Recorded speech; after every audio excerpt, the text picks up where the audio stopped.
and back. All right, and then you can just bring your arms down slowly.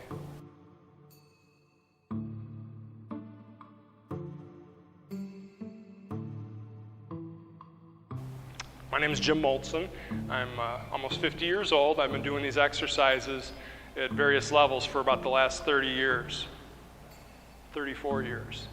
I started when I was 16. I started doing it for self-defense. I knew martial arts was a good thing to build confidence and physical ability. But as the years went on, I saw people come in, they wanted to make their body stronger and healthier and relieve stress. I realized there were so many other benefits to doing these exercises. Check one thing here, make sure this is on. Perfect.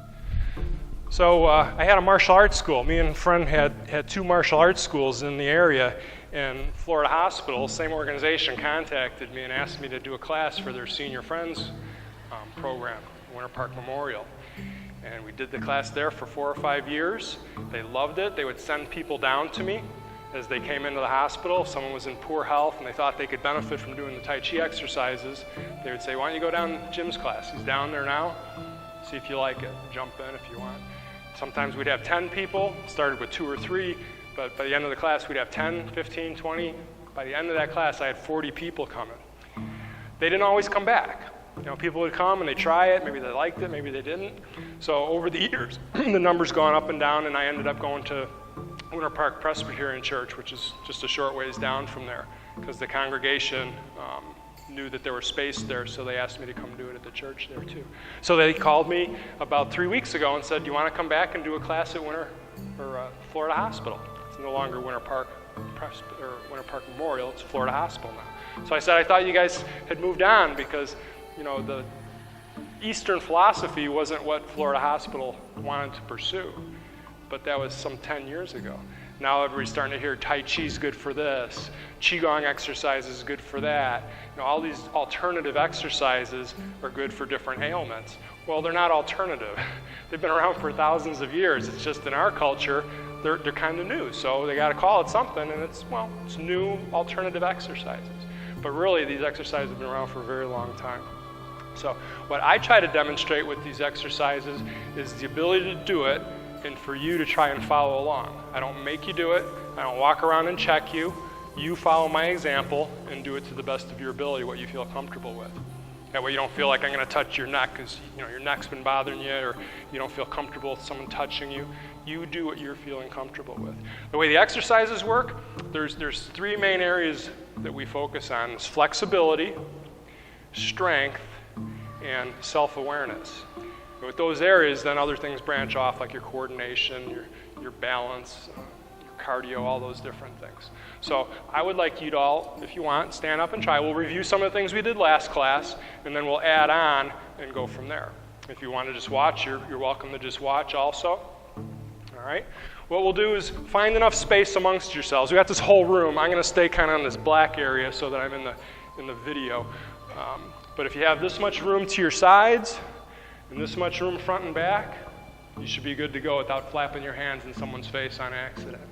So, beginning exercise that I like to do with everybody, kind of gets you to relax, lets the tension go away, gets you a little bit comfortable with the class, is to put your feet about as wide as your hips are. Let your knees bend, and then take your tailbone. When your knees bend, you can kind of rock your tailbone a little bit forward. What that does is it takes the tension off your back from trying to stand straight all the time. I stand straight. My posture is to stand like this. But just that makes your back stiff also. So occasionally, you slouch. And people tell you have bad posture from slouching. Well, if you stay that way, that will be bad. But to have arch to where you're rounded and somewhere in between gives your back a little bit more flexibility. And that has to do with how energy travels in your body. Okay? So feet are shoulder width apart, knees bent, tailbone forward. Raise your arms up like you're holding on to a big ball in between your hands and your chest. Come on in, we just got started. Relax your thumbs, relax your fingers. So we're going to be kind of aware of each of the different parts of our body as we do this. Let your elbows bend. Can you move just a little bit more towards that side? Perfect. Because I have a video that's lined up right where I'm standing for the people that aren't here today. So your arms are around this big tree, almost touching but not quite. Fingers relaxed, elbows bend, shoulders bend. Knees bend, tailbone a little bit forward. This posture, while it seems kind of uncomfortable at first, starts to make the body very strong from the inside out because of the way everything lines up in the spine and the back. I want you to inhale through your nose, exhale through your mouth. Right, inhale, exhale. Now, if your nose is plugged and you got sinus issues or any of that kind of stuff, just breathe however you feel comfortable, all right? When you inhale, squeeze the tongue up to the roof of your mouth. When you exhale, your tongue comes down to the bottom of your mouth slightly. Now, don't forget your arms are relaxed, your elbows are down, your knees are bent. All these things, you still try to keep them in line as you're doing the deep breaths. So, if your arms start to get tired, just kind of let them down to your sides. But we're going to do this for a little bit. Inhale, exhale. Inhale through the nose, exhale through the mouth. All right, let's relax for a second. Let your arms down. Just stand however you comfortably would stand. It doesn't seem like that much, but anybody feeling their shoulders or their backs, their knees? You know, everybody's going to be different, but you'll feel it in the weakest areas first, just from standing like that. One of the hardest things for us to do, especially as Americans, is to sit still for a minute. We got to always be doing something. Our mind's always racing, our body, you got to keep moving, right? So to just stop, and even just to stand still like this, is very hard for most people to do, let alone to have your body in a position where you're putting a gentle amount of stress or force on the body. What we're trying to accomplish with this is there's energy that travels through your body, not just blood. Blood travels through your body to bring the energy throughout, all right? So when we do this and we're in the position, then we do the deep breathing, the tongue goes up, the tongue goes down. What happens is there's a meridian that goes from the center line all the way from the front and the back and comes back to here. The top and the bottom is where it meets. So when you breathe, open the mouth, close the mouth, that gate keeps getting open and closed. That circulation going up the middle branches into other meridians. Same way like your veins and your arteries branch throughout the body, so do these energy meridians. So by breathing like this, it activates more energy in the body. Our goal is to get where we feel as relaxed and comfortable as when we're asleep, but when we're awake. And if you feel like you're just going to fall asleep, better to go grab a chair so you don't fall down. But that's when our body heals the most, is when we're sleeping. Not when we're up and doing stuff and trying to make our body get better. It happens when we sleep. So we're going to do the same exercise again. I'm going to show you a couple other positions with your arms with it. So again, feet shoulder width, knees bent, tailbone forward, shoulders relaxed, elbows bent, hands relaxed. Almost touching, but not quite. Thumbs relaxed. When I inhale, I'm going to try to fill up from my base of my lungs all the way up towards my throat, to my nose. When I exhale, I'm going to follow that breath all the way down. So even though I'm not moving my hands, that's what I'm thinking. Breathe from your stomach, the diaphragm, up to the nose, and the nose, back down to the diaphragm. Now when I exhale, I squeeze my stomach. When I inhale, I relax my stomach. It's diaphragm control. Singers, musicians, they learn how to do it also. Inhale, exhale. Squeeze your stomach as you exhale. Inhale, exhale. Okay, next one. Move your arms to the side and make the letter W with your arms. Let your fingers gently spiral. So if I'm here, I'm going to let my fingers and my thumb gently spiral to behind me. I'm going to let my wrist and my elbows gently spiral to behind me. And then lastly, I'm going to make my shoulder gently spiral backwards. That gentle twisting is going to, for one thing, increase your flexibility, but just a minute amount. But we're restricting blood flow with that gentle twisting.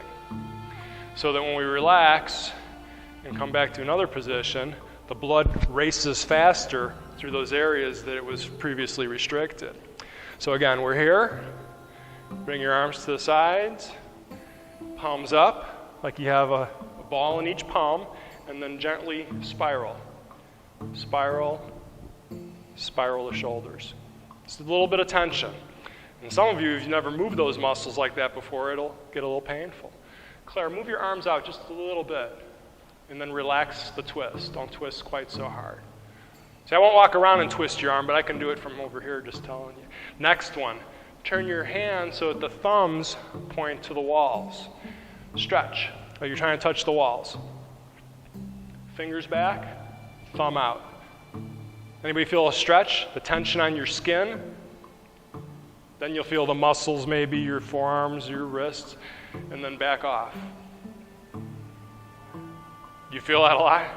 See, everybody's different. Just different muscles being used in a way that you normally don't do.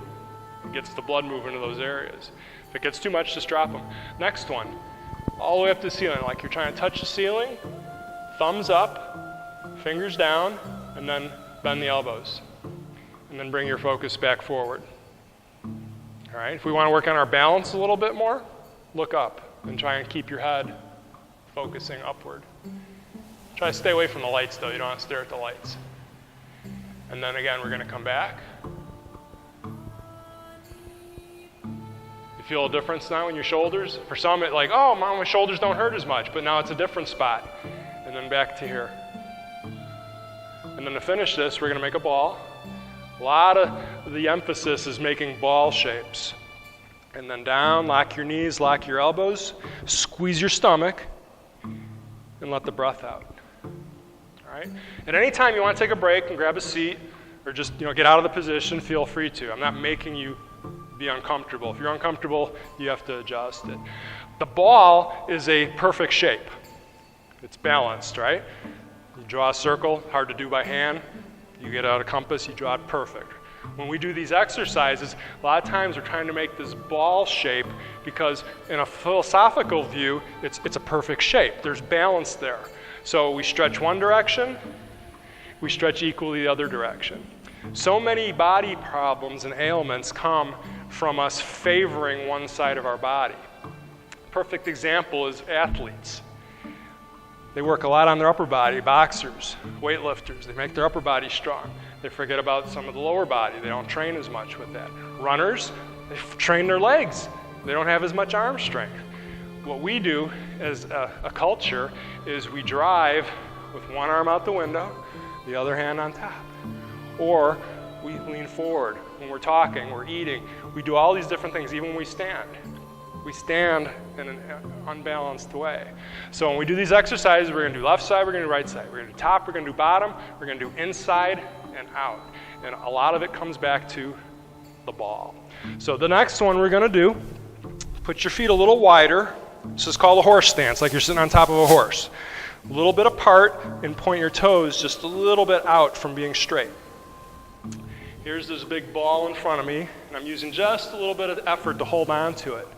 I'm going to spin the ball to the left. One hand comes by my navel, the other hand comes across to my shoulder. Spin the ball back.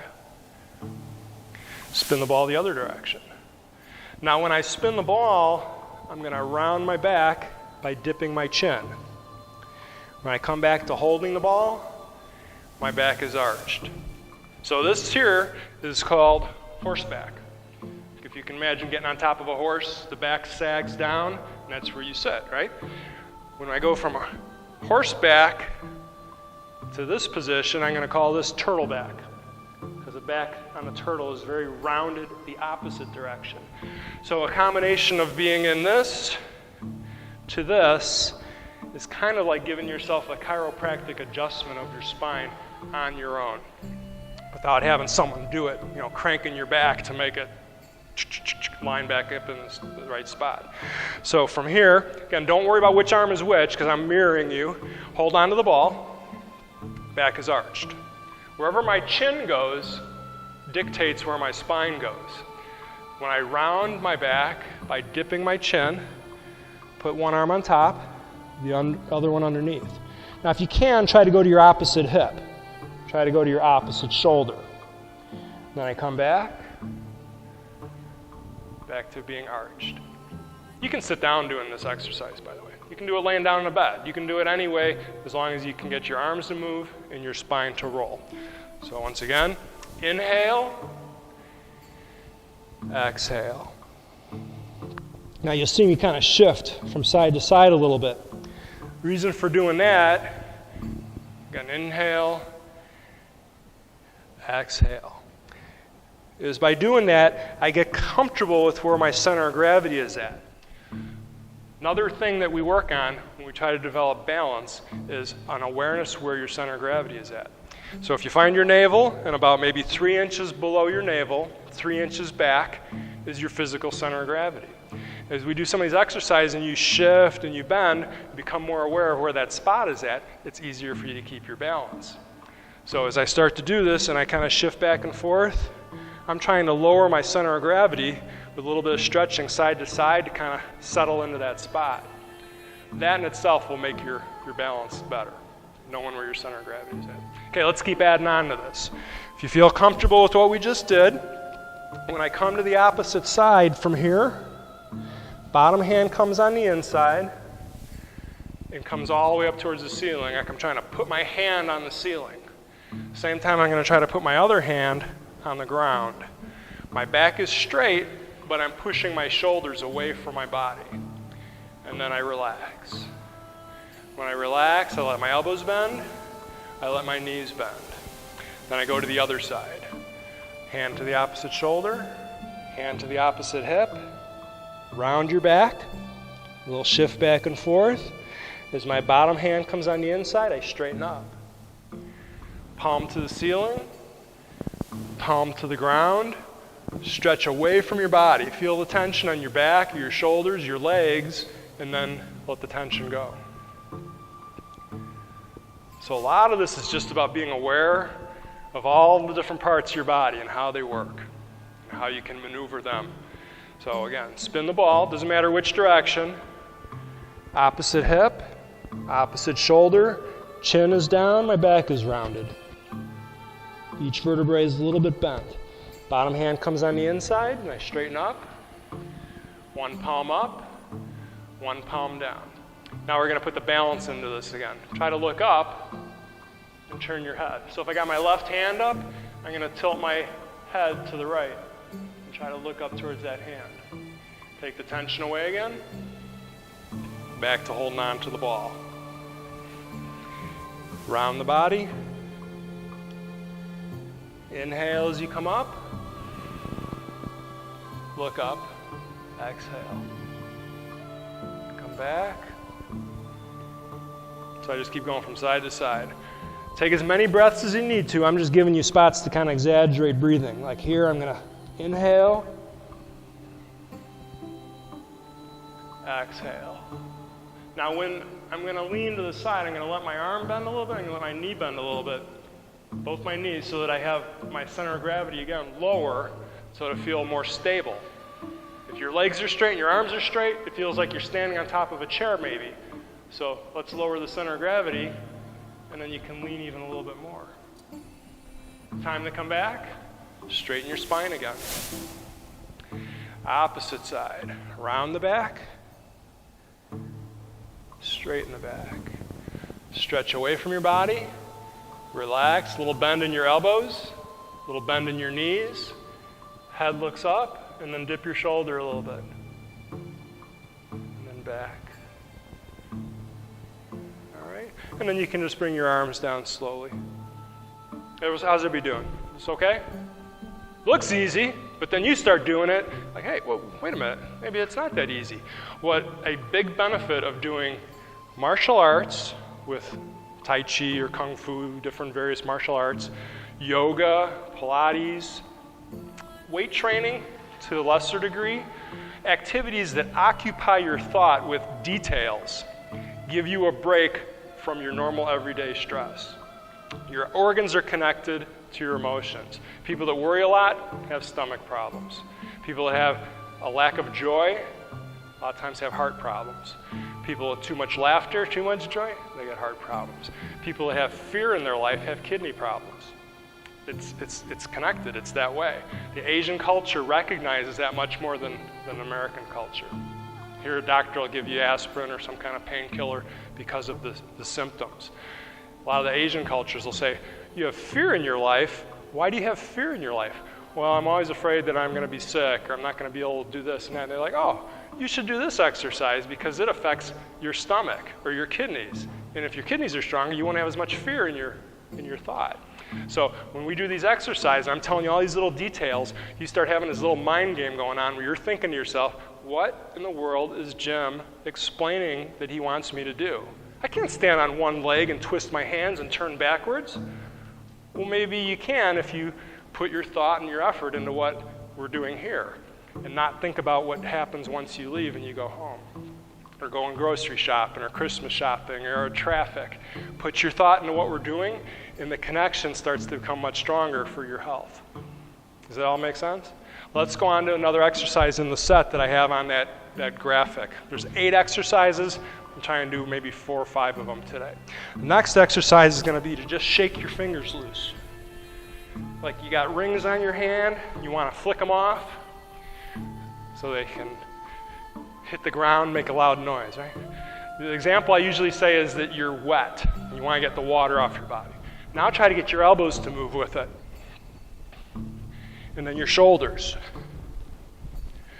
And then let your knees bend. So you got out of the pool, you forgot your towel, it's a little bit cold out, you want to get all that water off your body, so you're just going to shake it off. Next step is to lift your heels and land lightly. But you got to still keep the arms moving, and the elbows and the shoulders and your chest. Now it's not as easy when you started. You do it for 20 seconds, now you start to get tired. And then stop. For some people, for me, when I stop, I can feel the blood tingling. And again, where the blood is at is the energy. This is one of the easiest ways you can relax. This is one of the easiest exercises to demonstrate that you have energy in your body and not just blood. My hands are tingling right now. They feel like the paint shaker. Remember those? Years ago, you go to get a gallon of paint at the hardware store, and it shakes. That's what my hands feel like, but they're not moving. So that exercise is very good just to demonstrate how to get the energy moving. Once we get the energy moving, we want to get into a rhythm. Get in that deep rhythm like we're sleeping. Once we get in that rhythm and get in the energy moving, then we try to store it and bring it back down to our center of gravity. So the next exercise after the shaking one is to be at your lower back, massage your back, like from the kidneys down towards your waist. And again, if you dip your chin, you can round your back and stretch not only the muscles, but the vertebrae are bending. Now from here, come up on the ball of your foot, come down soft on the heel.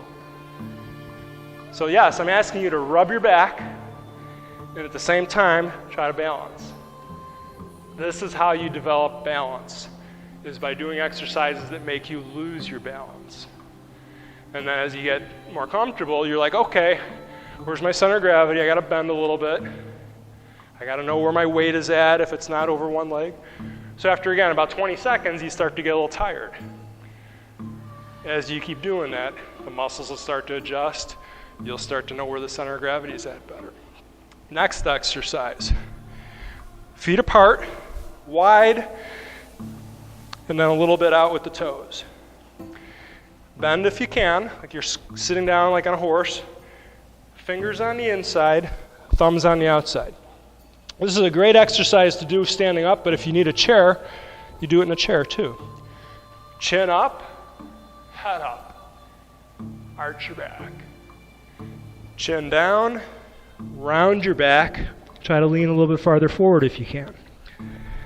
So once again, here's that arching of the horseback. Chin is up, lower back is arched. Chin down, the spine can round, tailbone is rounded. Again, a little shift from right to left. That little shift makes everything stretch a little bit more as I sink down. Now you don't have to go as low as I'm going or as wide, but you get the idea. Arch your back, inhale. Round your back, exhale. So I'm getting my back to kind of roll. Inhale, exhale. Inhale, exhale. If that's fine, when you come to the rounded position, shift so your shoulder tries to come to the right side. Left shoulder to your right side. Back to the center. Inhale. Right shoulder to the left side. Exhale. Inhale. Exhale. If your back or your neck does not like that, then go back to the previous position if you can do that. Inhale. Exhale. Now, not only am I going to shift my shoulder across, I'm going to try to look to the back wall. Inhale, I look up. Exhale, I look behind. If it's too fast, you get dizzy, then just slow down and do what you can comfortably. Like I said earlier, this is a follow-along class. So you follow along and you do what you can. Something's not comfortable, you back off. One more thing to try. Always we'll come back to the center, but how we finish it, we can shift the weight so this leg straightens, and then crossed, and again, look at the back wall. Back to the horse stance. Inhale. Shift to the left. Lock your right leg. Look behind.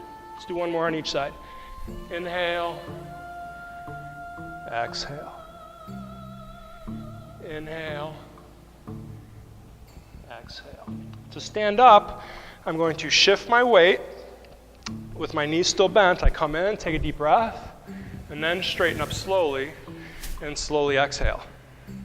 What that'll do is bring the oxygen, the energy back up to your brain so you don't stand up real quick and you get lightheaded because all the blood and the energy start to pool in the lower part of your body, which is what happens when you sleep, or you're sitting in a chair for a long time and then you jump up to your feet real quick and you get a little lightheaded. So we want to bring the oxygen, the energy back up. Everybody doing fine so far? Does this all make sense? I try to break it down in a way that, it's like if you look at a chart and a drawing and it's like, if you do this, this is what happens. The body is very mechanical, like a machine, just a very complicated, finely tuned machine, like an automobile. If an automobile has one or two little things wrong with it, you can still drive it. But as time, those things start to stack up, and the next thing you know, your brakes are going out on you, your alignment's off, so you're having a hard time steering, and then you can't stop the car because your horn doesn't work, and all these things together make you get into an accident. So our body being that fine-tuned machine, we get away with the shoulder being a little bit sore, our vision starts to go, a little bit at a time. I think we're all at the point now, we have different sets of issues as we get older, that we need to maintain a lot of different things to keep our body working at the level that we're comfortable with. That's what will happen as you do this. So next exercise, a little more thought, a little more engagement of what we're doing. Horse stance again, arms circle up, like I'm trying to touch the ceiling, palms together. When my arms start to come down, I'm going to let my hips come down. Slowly go down, slowly come back up. Point your arms forward. So again, like you're stretching. There's just one fly in the room, you know that, and it wants me. So that's not the exercise. That's me just trying to get that little fly away. So my palms from here turn with my body as a whole, as far as I can go to the right. When I can't go any further to the right, my hand slides down. And now it's like I have a bow, like if I was holding a bow and pulling the string back. But this hand is going to be open, and this hand is going to be a fist. Okay, let's try it again. Arms come down, little stretch up to the ceiling, palms together. As your arms come down, hips come down. Just enough pressure to put your hands together, not real hard. Come back up slowly, arms in front. Now I'm going to go to the left. My lower body just stays where it's at. Twist as far as you can. You can't go any further with your hands together. This comes back. Left hand just stays there, pointed. Right hand makes a fist, and put it right in front of your forehead. And then sink down, relax your shoulders, sink your hips down, and then slowly back up. So it's like when my upper body gets to relax, my lower body gets stressed. When the lower body gets to relax, my upper body might be doing something. What that'll do is make your body work more like a pump. You can all stand up for a moment if you would. We have this main pump in our chest, our heart. That's the main one. We have another heart, in a sense, in our diaphragm. If we can move our stomach when we breathe, the diaphragm moves, it helps the heart, the main one, so it doesn't have to work as much.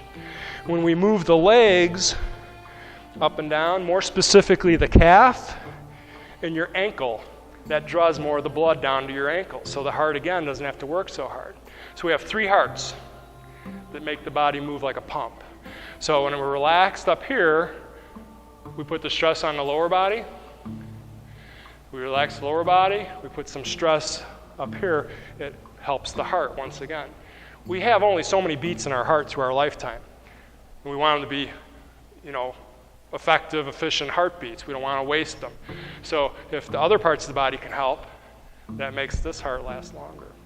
Next exercise, along the same idea of what we did, we're going to go a little wide again. This is a little more of a coordination exercise. Your hands start up and then into a fist. Extend your arm with your palm up. The last part before your arm extends, you're going to turn it over. It's a basic punch from martial arts. One hand goes out, the other one comes back. They turn at the same time. And this hand will come to rest above your head. One arm goes out, one goes back. And I'm just looking at my hand so you see where it's supposed to go. I want to keep my focus looking straight ahead. These 2 knuckles are going to line up right at the base of my nose. So I'm trying to become self-aware of where my body position is with my hand to my nose. One goes out, one goes back. We end up in that same spot. Now if you want, you can sink your hips down at the end of each of these. So again, you work the lower body, and then relax, and then we switch. When one arm goes out, one comes back, I'm going to make this back shoulder stretch back. So now my spine gets worked again. And then I relax, sink down. Tension's on the legs. Upper body, I'm just holding my arms up. They're relaxed, but they're up. One goes out, one comes back. The last part, they turn. Relax, let the elbows bend a little bit.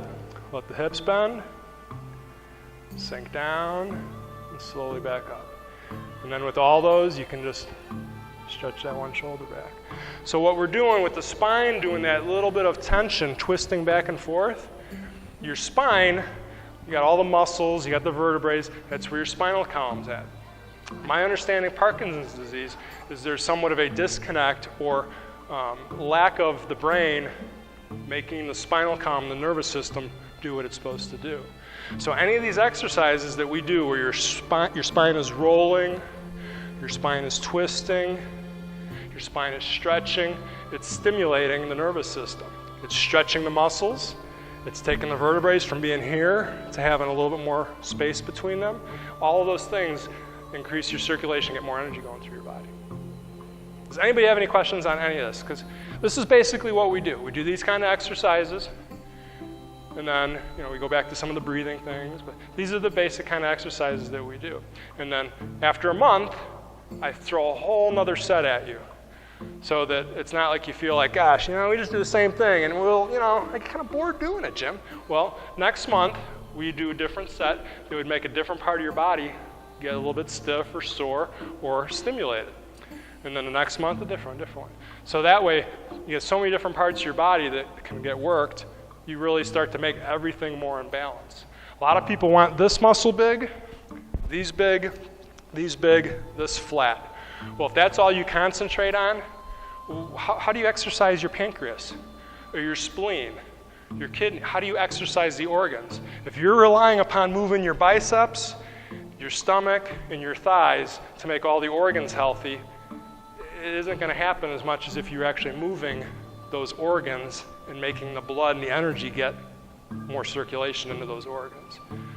So that's my understanding of how this works. I've been doing it for 34 years. I think it works. Yes?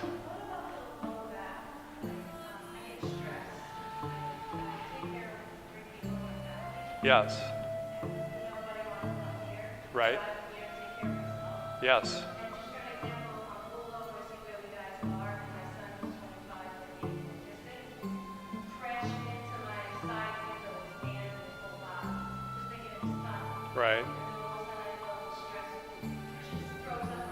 Yeah.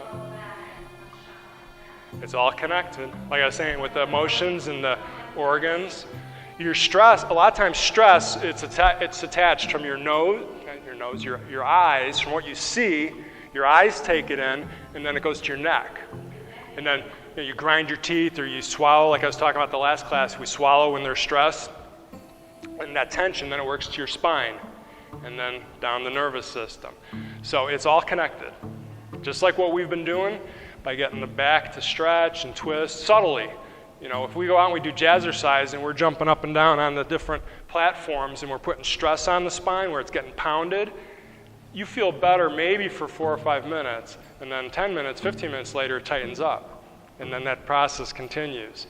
So the idea with what we're doing is to get things to relax so that when you walk out the door, you can kind of take that with you and then do it on your own a little bit. Because it's all connected.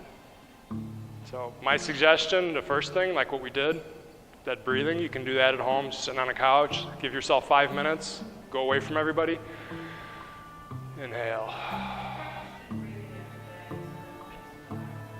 But then the next step would be to do physical exercises to get the energy moving more to those areas. I've had back pain probably for the last 20 years, and I'll tell you how it came about. It's because I injured my knee. And when I injured my knee, my whole body adjusted a little bit to favor that. Even a few millimeters can make a big difference over time. So what I ended up doing, aside from all these exercises, because they worked, but I'd always come back, later in the day, having to do it again and again. I got a shim in my heel of my shoes. It's 7 millimeters. And that made everything go back to where it's supposed to go.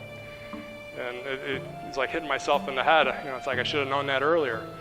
I went to a chiropractor for years. I went to a physical therapist. He had massages, in addition to doing all the exercises. And then one day the physical therapist said, your leg's shorter than the other one. Really?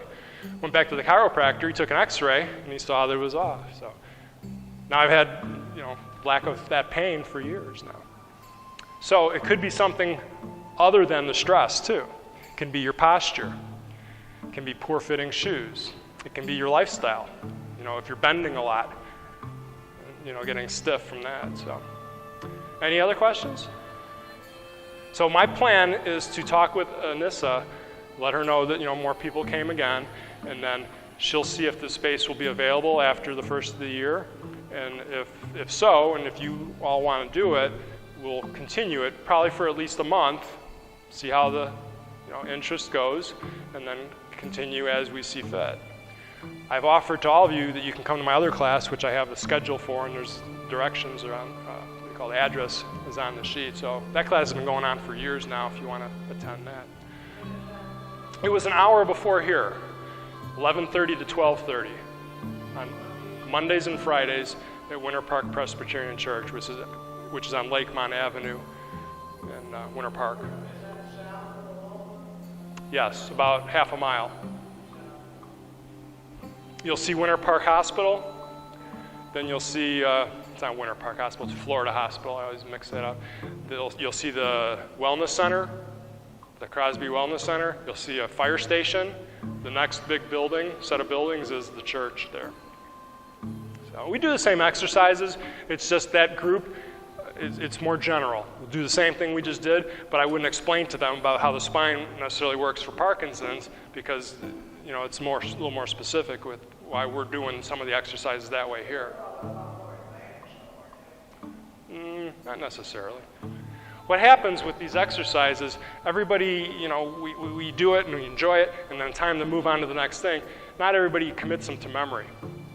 Like when you leave, I don't expect you to do everything we just did. If you can remember one thing I said that sticks in your head, then that was success. If you remember to relax and deep breathe, maybe, 1 or 2 things are success. So are they advanced? They've seen the exercises more often than you, that's for sure. Do they commit them to memory? Usually not. So again, that's why I rotate it around, because it keeps it interesting. We do the same things every day for the next year, you're going to get tired of it.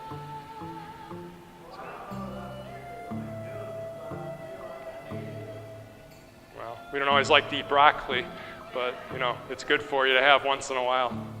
So I equate a lot of the exercises to other aspects of our life, and diet is one of them. You know, we don't eat good every day, but we try. And if you do a couple meals a day that are good, and then you have dessert or something, hopefully you're balancing it out. It's the same way with the exercise. I don't expect you to do all this all the time, but if you do a little bit, a couple minutes a day, you'll gain from it.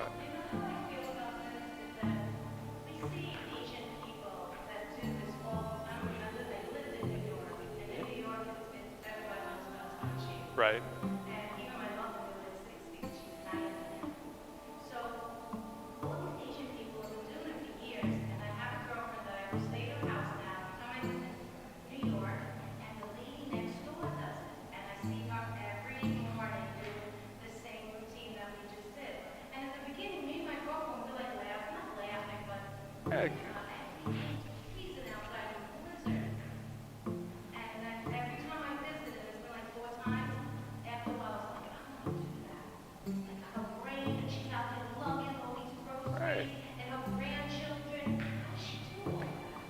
Our culture looks at it kind of like it's a fad, because we always want quick, instant results. That's why so many people take medicine to stay healthy. You're not staying healthy. You're masking the problems. The problem is still there. Some of us, you might need medicine to be able to do what you need to do, but still, it's not fixing the problem. It's giving you relief. A lot of the other cultures, especially the Asian cultures, because they're so old, they've had the benefit to test these things over lifetimes. Our culture is so new. We look at jazzercise, or what's the other one that's new? Zumba. It might be great exercise, maybe for a certain group of people that are young and don't have body problems, but too much of that pounding, too much twisting, and your body's not ready for it, or if you've never conditioned for it, a lot more people end up with injuries from jazzercise than before they started, depending upon the age group. Yeah. It's a triangle. I explained this at the last class. We have a triangle. There's strength in the triangle. A lot of things in our culture, there's a triangle shape or that logic that there's balance, just like the circle and the ball.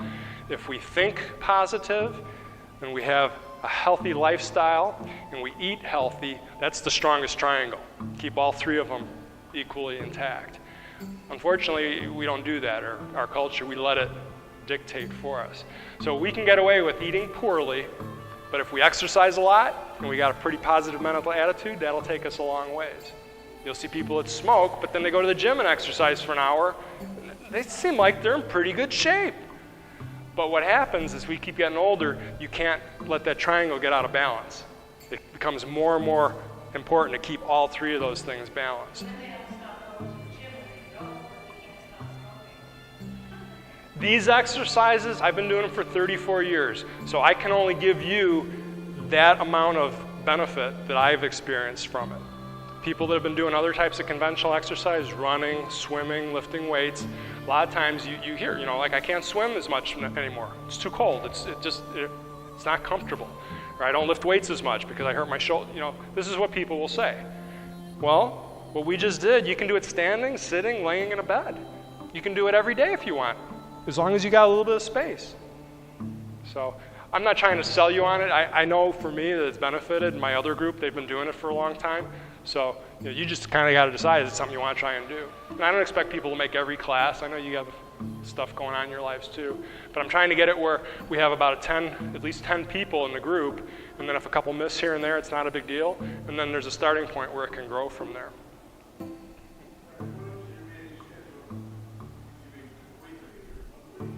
I'm sorry?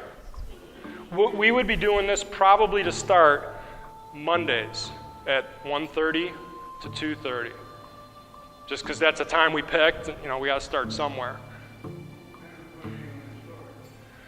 After today, I'll talk with Anissa Mitchell, who's the person that coordinated this, and we'll set up a date in January to have, a month of the classes. So I don't know what the first Monday is, but not yet. We did it the previous Monday, we did it today. And actually, Anissa had thought maybe wait until after the new year to even do the introduction.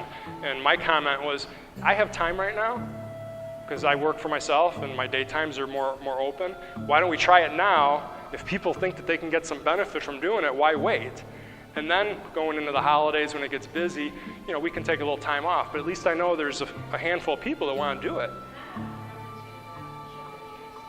Yeah, and the other thing is people don't have to have Parkinson's or the symptoms of it to do this class. If you know someone that just wants to do it, come to this class or come to my other class. It's not like you have to be a certain demographic to do these exercises. I've had people over the years come and say, I'm in great shape. This stuff isn't that hard to do at all. Well, okay, stand on one leg and twist your hands and then twist your shoulder. Okay, they couldn't do that as easily. Or I would demonstrate something, like this or like this. And I would say there's always something that we can do to challenge you to become healthier or stronger or more aware. If you're satisfied with where your health is at today, well, what happens when one day you wake up and you're not healthy anymore? So exercises will do a lot for you, but it's that mental connection. Again, the triangle shape, you have your mind, you have your body, you have your spirit. And not to get religious or too philosophical, but that spirit part is, what you think, what you feel, what you do with what you're thinking about. Our mind and our body, and then the spirit and the attitude that goes with all that. Keep those things in check, you're probably going to be healthier.